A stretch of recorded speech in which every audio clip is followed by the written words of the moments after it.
Hello, everybody, and welcome to Church at Home with Rachel. Today, I'd like to talk a little bit about something that's kind of an awkward conversation, something that might be a little bit controversial. I want to talk about it's not really cancel culture, it's more about um, what do we do when we find out our heroes have feet of clay.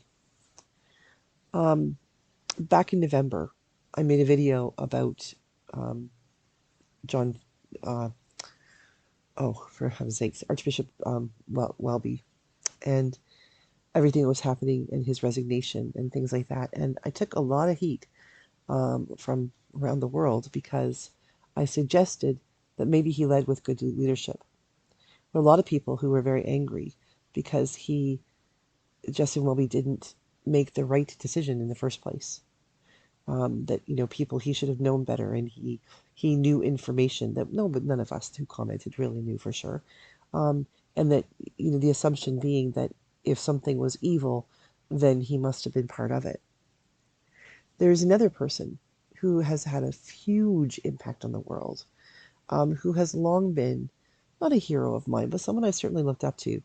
And a few years ago, the world erupted when some women came forward to say that he had been abusive, that he had abused his role, his power, um, and he he took advantage of people in horrible ways, and that must then mean that he was no good for anything, that all of the good work he had done was completely undone. And you might be wondering who I'm talking about.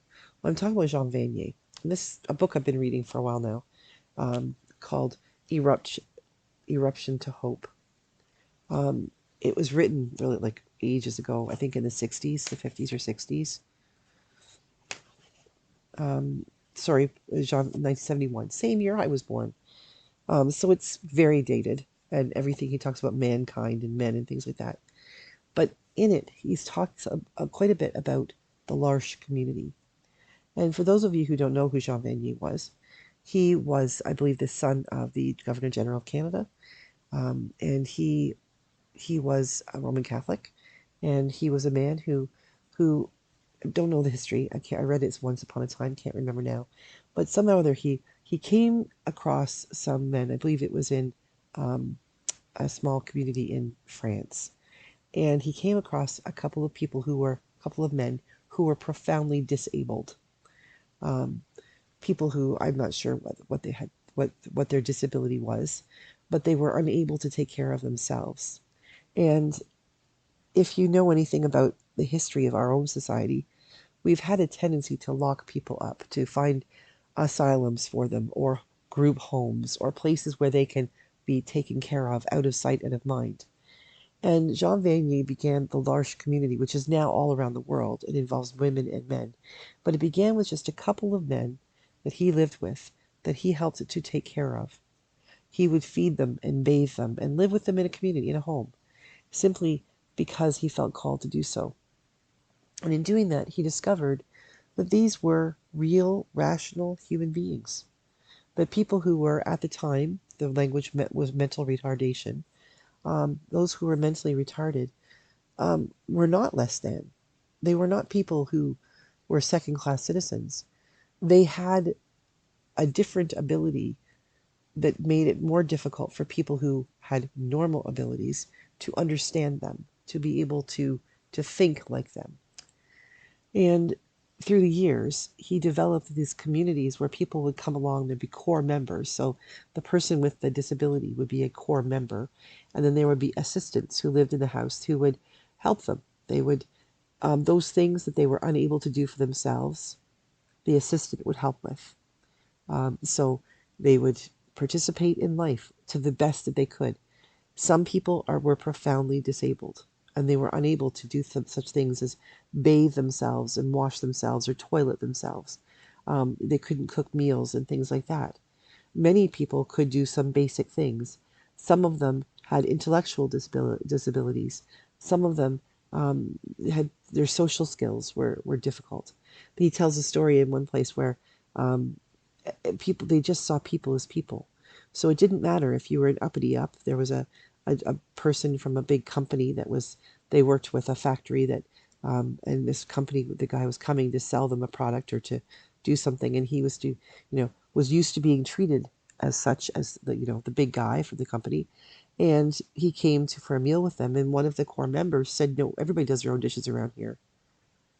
Like this idea that somebody who normally would have people clear for him and he'd never see a dirty dish. No, you're here in our home, you wash your own dishes. And that was the sense of what this is, the recognition that individual people are all equal in God's eyes, and they all have something that makes them beautiful and worthy and loving and lovable. And they have something that they contribute. It's just, do we have the time and the patience and the ability to settle in and learn what that might be? And Jean Vanier changed the world. He changed the world for many, many, many people, thousands and thousands of people around the world who have now participated, who have lived in large communities, and for many able-bodied people, young people, who have been assistants, who have taken time, a couple of years of their lives, to go and work and live as helpers, as the able-bodied parts of the community.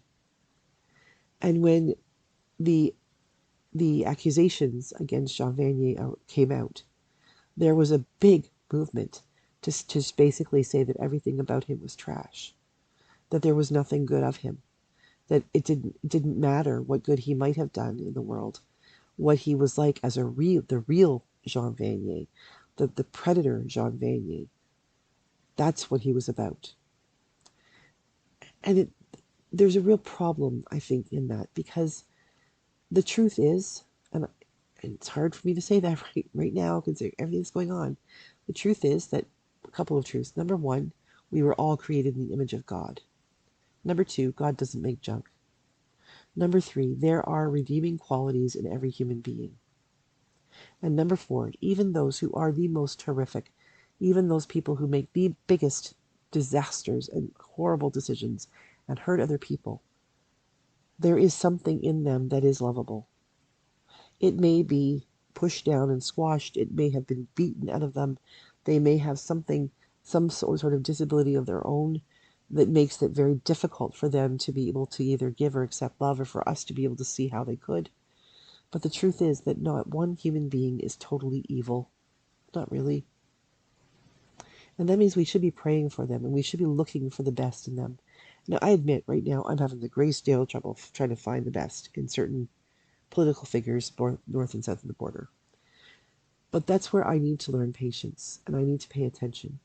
Because if I fall into the cancel culture idea that, Justin Welby or Jean Vanier or other people, myself, because of the mistakes we make, or the things we say in haste or in anger or out of fear, if I begin to believe that the only thing about a person's life is the bad parts of their life, then I have just negated every good thing that God has done in them.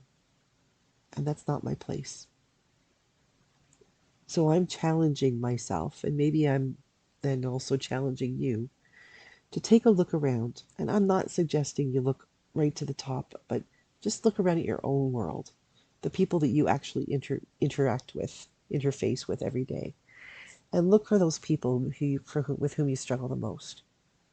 And try to look a little bit deeper and see maybe where their anger comes from, or their hatred, or the things that make it so difficult to deal with them. Look at what maybe the child in them that was hurt, or try to see something good in them. Because if it hadn't been for Jean Vanier trying to find the good in people who were completely misunderstood, our world would not have people like Stephen Hawking today, because the world would not have accepted him. We have to begin to actively look for the good in people.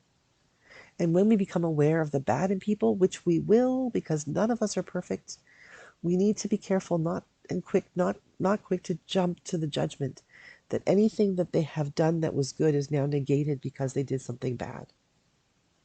We need to be able to look with critical thinking and look at the complexity of who they are, of who they were. And remember that we need not throw the good out with the dirty bathwater. It's important that we acknowledge the goodness And that might help us to figure out how to deal with the badness. Thanks for listening. Have a great day, and God bless.